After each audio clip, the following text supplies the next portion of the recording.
Statement आहे त्यांच्या आधी सगळे दोन निश्चित ते ठीक आहे. नॉर्मली ज्यावेळेस एखादा मुद्दा हायकोर्टासमोर असतो त्यावेळी माननीय उच्च न्यायालय अशाच प्रकारचा त्या ठिकाणी निर्देश देत असतं. मागच्या काळातही ज्यावेळेस हायकोर्टाने आमचं मराठा आरक्षण हे वैध ठरवलं होतं त्याही वेळी सुरुवातीला हायकोर्टाने अशाच प्रकारचा निर्देश दिला होता की ज्या काही भरती तुम्ही कराल त्या आमच्या अधीन राहून करा.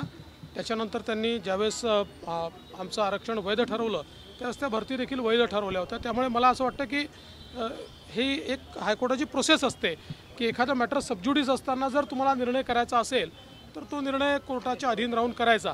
अर्थात मी अजून काय हायकोर्टाचं पूर्ण काय म्हणणं आहे ते पूर्ण ऐकलेलं नाही, पण तुम्ही जे सांगता त्याच्या आधारावर आणि माझा जो अनुभव आहे एक या क्षेत्रात काम करत असताना त्याच्या आधारावर मी तुम्हाला सांगतो. जागा वाटप कधीपर्यंत जाहीर होईल आणि कसं असेल त्याची वाट बघा. लवकरच तुम्हाला कळेल. अधिकृतरित्या तुम्हाला आम्ही सांगू.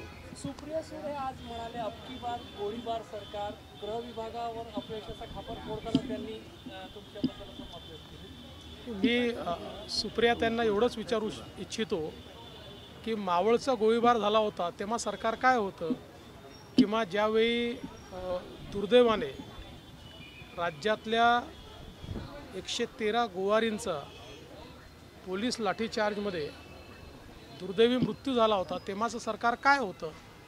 ठीक आहे, सुप्रियाताई सध्या मला असं वाटतं की एका विरोधी पक्षाच्या मोडमध्ये त्या ठिकाणी आहेत, त्यामुळे त्या रोज अशा स्टेटमेंट करतात. फार गांभीर्याने घेण्याचं कारण नाही. गडकरीजींचं नाव पहिल्या यादीत नसल्यामुळे उद्धव ठाकरे म्हणाले की आमच्या पक्षात घेतो त्यांना मंत्रिपद देतो. त्यांनी अहंकाराला लात मारून आमच्याकडे यावं.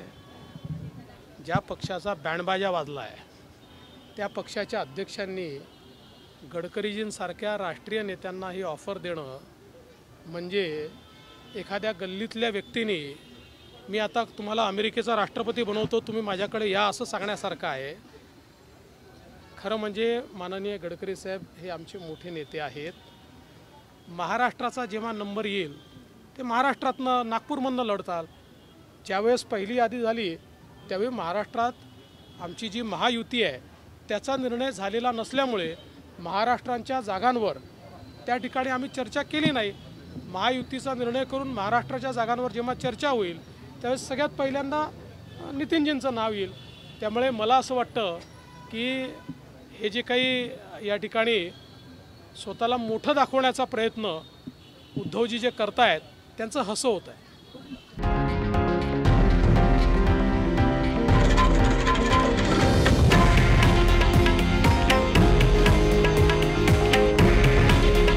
हे आहे देशातील नंबर 1 न्यूज नेटवर्क आणि आपण पाहत आहात TV9 मराठी.